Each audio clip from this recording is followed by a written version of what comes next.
What's up, everybody? This is GreyMan here with another Medical Monday. So, I've been wanting to do this episode for quite some time, but I've had to write out a bunch of notes because I want to be specific because I find this topic to be very important. Some people may overlook this, but your feet are extremely important. Now, if you've been in the military, you know where I'm going with this, how important foot care is, and how it can basically take you out of the game if you are not taking care of your feet. So let's go ahead and dive into this. I got my bullet points and notes ready to rock and roll. I think I have enough information here to make this worthwhile, so please pay attention. If you like, take notes, pause the video, anything that you think that may help you. I hope that you get some relevant information out of this because I find it to be something very important. Alright, so let's start with your boots. Most people in a shift event, I'm assuming, are going to wear some form of boot. Some people may wear tennis shoes, sandals, but especially sandals I would not recommend going out in the woods and trekking in the woods. And tennis shoes, I get they're comfortable, but if you have a bug out bag, get home bag, or any type of weight on your back, it may not work out well for you. So let's go ahead and dive into this. And I'm going to start with boots. When you buy a pair of boots, man, you want to put these boots on and wear them around for a while and break them in. You know, a pair of well-fitted, broken-in boots are going to be your best option. You know, some people buy these boots, they're like, oh, they're nice, they put them on for a couple minutes, they take them off and forget about them and put them in the closet for worst case scenarios. No, these boots need to be broken in, be it if they're mid-calf or full, you need to break these boots in. I think that it's very imperative that everybody gets that extreme point across because they need to be broken in. It just can be crucial to keeping blisters and other issues, you know, at bay. You know, basically the proper boot fit to ensure it. Okay, so let me see how can I put this. The boot's heel sits tightly against the rear of the foot. While giving your toes some wiggle room, you don't want to restrict them and cut off blood flow to your toes and stuff like that. Your foot is sliding around too much, and that's where you're going to start getting that motion, which is going to create blisters, and it's going to be extremely painful. If you've ever had a blister before, you know how painful that can be. You know, the best way to kind of decide what kind of boot that you're going to that you want to purchase. I know people are like, oh, I'm going to go to Amazon and get some boots, which is great. Amazon has a great selection of boots, and you can get them fast. But you know, sometimes going to your closest outdoor shop, let's say like Academy Sports, Bass Pro, Cabela's, whatever is in your location, because you can get help from the reps. Hopefully, the reps there know what they're talking about. I would assume that they would educate their reps. The one I frequent a lot, they're very informative, and you know, stuff like that. I'm just saying, you know, sometimes you want to avoid big box stores, you know, like your Wally Worlds, and buying online, because I don't know. Sometimes it's just they don't care. They just want you to buy their stuff and call it a day. But anyways, you know, just kind of dig into it. Do a lot of research on the boot that you're gonna purchase. Look at reviews, watch videos, stuff like that. Because even when boots are broken in, there still might be spots, you know, especially on long excursions, you know, on a long hike, you know, long strolls or whatnot, you know, because they may just rub on your feet in certain specific spots and funny places that you wouldn't expect. And what you want to do while breaking in these boots is take notes of those hot spots, so that you can kind of mitigate them before they become an issue, especially like on a high mileage hike or something like that. So another key aspect too is the way you lace up your boots. And what I meant by that earlier is you know, you want to make sure that you're not lacing the wrong way, because you can buy a great pair of boots and then you lace them improperly and then that can become an issue. And I'm gonna dive into like the 3 types of lacings that I find relevant. But the general idea is, you know, when hiking or having that weight on your back, is to keep your heel firmly I wish I should have grabbed a boot to do this, but you want to keep your heel firmly to the back of the boot, while again not cutting off circulation to your toes and instep. So, the what I prefer, depending, you have your calf, you have your ankle, and then you have your instep. So if you look at a boot, you know where your calf is, you know where your ankle is, and then your instep is where your toes and stuff like that are. So three basic forms of lacing your boots, and you guys might, maybe I'll find a diagram and throw it up here in the process of me talking about this after I do the video. But okay, so let's discuss. You can do regular lacing, skip lacing, and dual lacing. I prefer dual lacing system. It's similar to skip lacing, but it's just what I like. That's my personal thing. And like I said, I'll throw something up here so you can kind of guys see the idea of regular lacing, skip lacing, and dual lacing. So hopefully that'll at least get you pointed in the right direction. You know what I mean? Because like I said, everything I talk about, specifically on Medical Mondays, I suggest you do your research. And I don't think I need to tell you that, anything that you hear on YouTube, you need to dig into more. Grab a book. Let's say, one of my favorite books. I keep it here all the time. I don't know if you guys can see that, and it's probably not going to focus, but yeah, that's one of my favorite books. I even got some older books here. Let me go here. Just all kinds of different stuff. I don't know if you can see that or not. There you go. There's just some good books out there, and I got some really good books on the way that I want to share with you guys. And some of you guys may already have them, but why not? So basically the reason you want specific boots is because of the weight that you have on your back. You need support around your ankles. You know what I mean? So with tennis shoes, if you're walking with a heavy weight on your back and you make a misstep and you twist that ankle, you're out of commission. So, you want to make sure like, A, your boots fit properly. A, they're broken in, and B, they're to the task. Let's say if you have lightweight, if you're just going out for a normal hike on the trail, and you got let's say 5 pounds, it's just a normal day, you can use mid-calf. But if you're going to throw your bug out bag on there, you want full-size boots. And also, depending on where you live, they have cold weather boots, hot weather boots, waterproof boots. There's a lot of different things. So again, depending on where you live, you want to research what kind of boots is good for your area or your terrain. They have non-slip. Let's say you're crossing a creek, and it has that, what is it, that, not mold, but whatever that, the green stuff is, algae and stuff like that on there. It can be very slippery when you're trying to cross, and especially if that water's cold, can lead to other issues, which we've discussed in the past. But you don't want to fall, you don't want to twist your ankle, you don't want to hurt yourself. Hopefully that'll kind of get you a thing. Now, another thing I notice a lot of people forget is just in general is you want to clip your toenails. And the reason I say this is because, if you have a long, snarly, nail on your toe and you're hiking, it can create a lot of issues.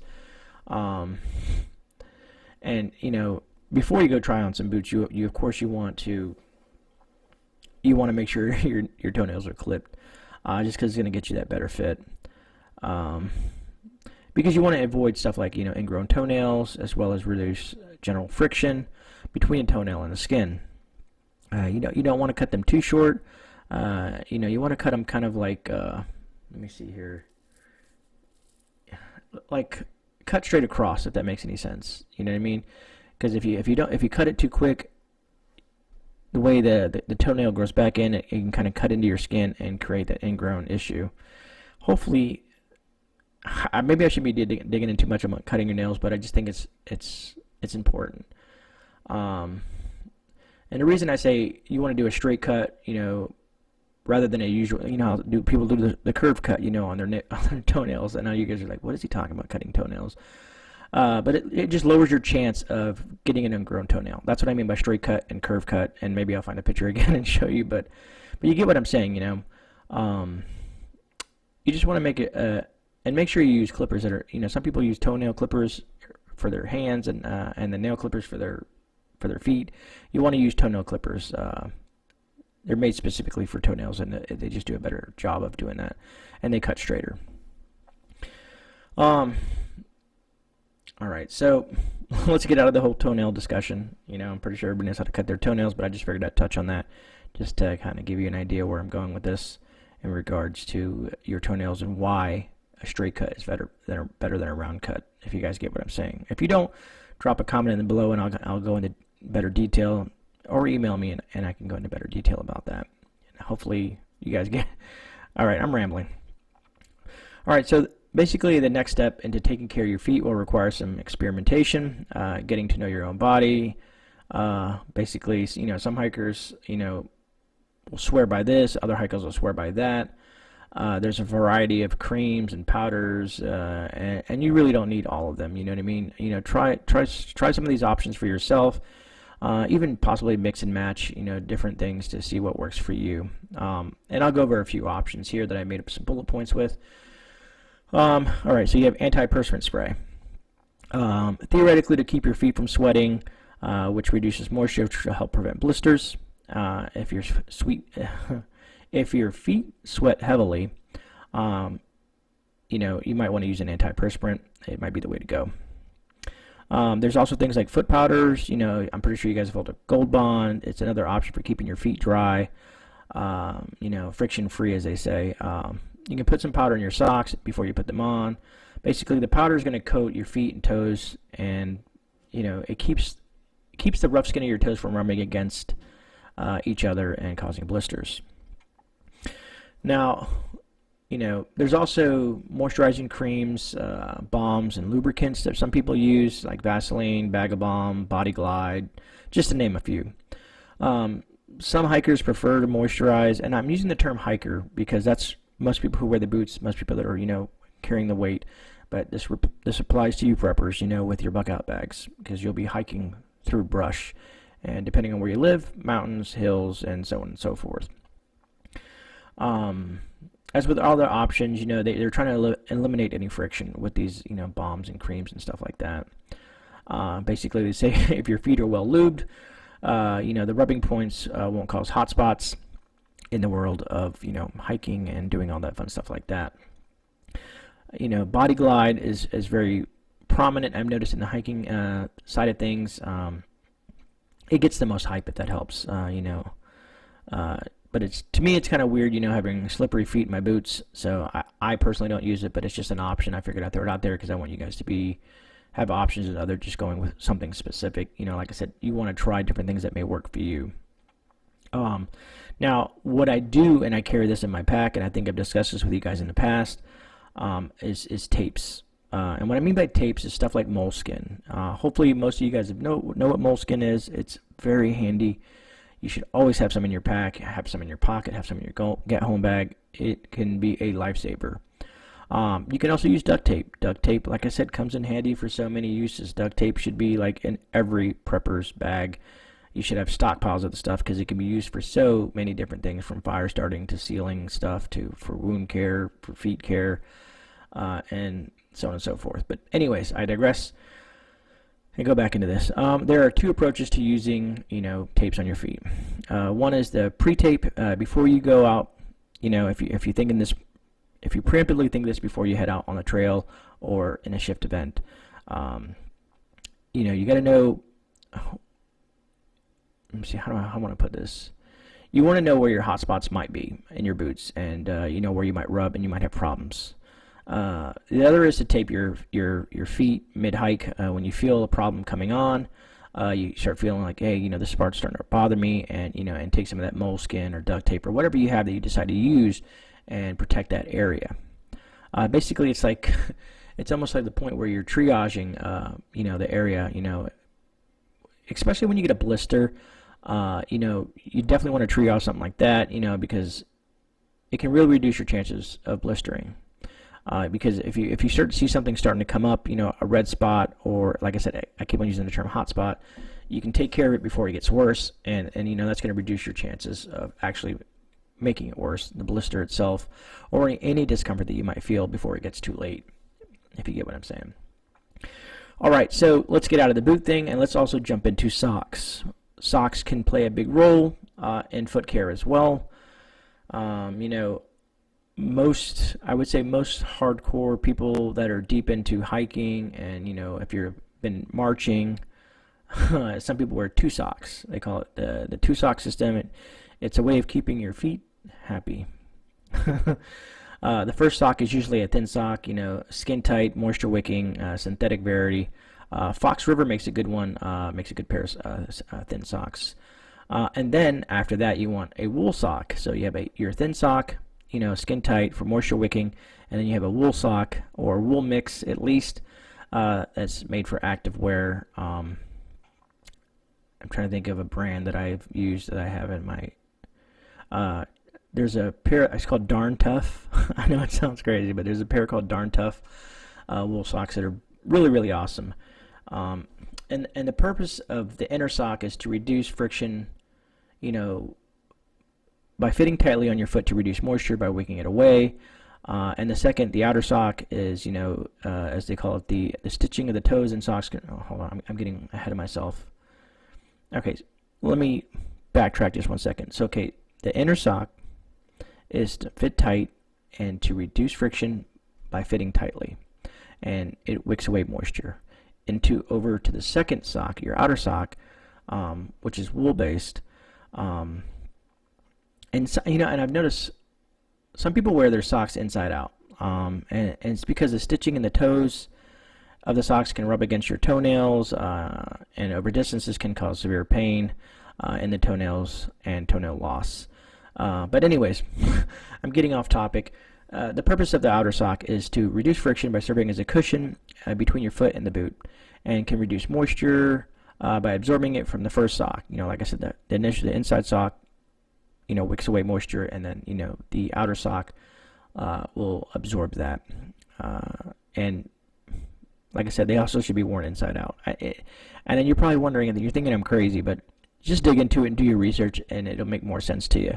I'm just trying to get you on the right path, and hopefully you'll take away some valid information from this video, even though I sound like a lunatic. But just these are things that I've come across that have worked well for me and other people that I know that are in the hiking fields, and people that I've discussed with in other talk groups and things that I'm associated with. Another way a dual sock system basically system reduces friction is by allowing friction to occur between the inner and the outer sock, between your foot and sock basically. So it happens there before it happens on your feet and your boot, your barefoot and your boot. So it's kind of like a nice takeaway from that. I know this is an interesting Medical Monday, but I've been wanting to do this for a while because people underestimate foot care so much. And wearing proper footwear is just so important. So anyways, I touched on this a little bit ago, and basically I was discussing, hot spots, and you want to triage these hot spots or these blister areas. A hot spot is basically a way of your body telling you that a blister is coming, and you better do something about it ASAP before it gets worse. And a hot spot can be like, a tingling burning, or on your foot. I'm trying to think of another way that you can kind of feel it. But you're going to feel it, and you want to stop and take care of this before it gets out of hand. And also, if you're with a group of people, they may not be so adept to stopping you and letting you play with your footwear and stuff like that. Hopefully, you have a great MAG, mutual assistant group. For those of you who don't know who the MAG is, they got your back and got your six, if you know what I mean. If that helps. But every once in a while, let's go back to what I was talking about. If you brought an extra pair of socks, everybody always tells you, if you notice a lot of people in their bug out bags, they'll have an extra pair of socks in there, because what if your socks get wet? If you don't have waterproof boots, you don't want to be walking around in wet socks, because that's just going to cause even a bigger issue. But you can, when you're hiking and stuff like that, when you guys come to a spot where you want to take a water break or something like that, maybe change out your socks. Check your feet. Make sure there's no hot spots. Make sure that it's saturated, and take your other pair of socks and put those socks on. And then retie your boots. Make sure everything is nice and tight. Everything's the way it's supposed to go. Reapply any creams, powders, moleskin, anything that you have going on. It gives you time to kind of check on things as you're going, especially on a long hike, so, as we call an army, a long ruck. And look for any debris, like maybe branches, leaves, anything that might have gotten into your boot, or sticking in there. Check the heels, the soles, make sure everything is good to go. Just kind of like look at your boots and your feet and make sure everything is hunky-dory, per se. And if you do have a blister, you want to address that blister as soon as possible, because blisters can get infected and it can put you down. If you've ever asked anybody in the military who's actually had some severe feet issues, it's nasty stuff. And you have a few options depending on the size of the blister, if it's popped or not, if it's small, if it's unbroken, if it's not painful. There's things that you can do. You can apply creams, lubricants, like I said, tapes, things to address that blister before it gets too bad. But if the blister is larger and already broken, you want to clean it. You want to bandage it, or tape it, however you want to look at it. You want to take care of it as best as you can. You don't want to apply, let's say, duct tape directly to the blister, just because, if you have, hopefully you have Band-Aids or moleskin or something like that, and then you can kind of go there.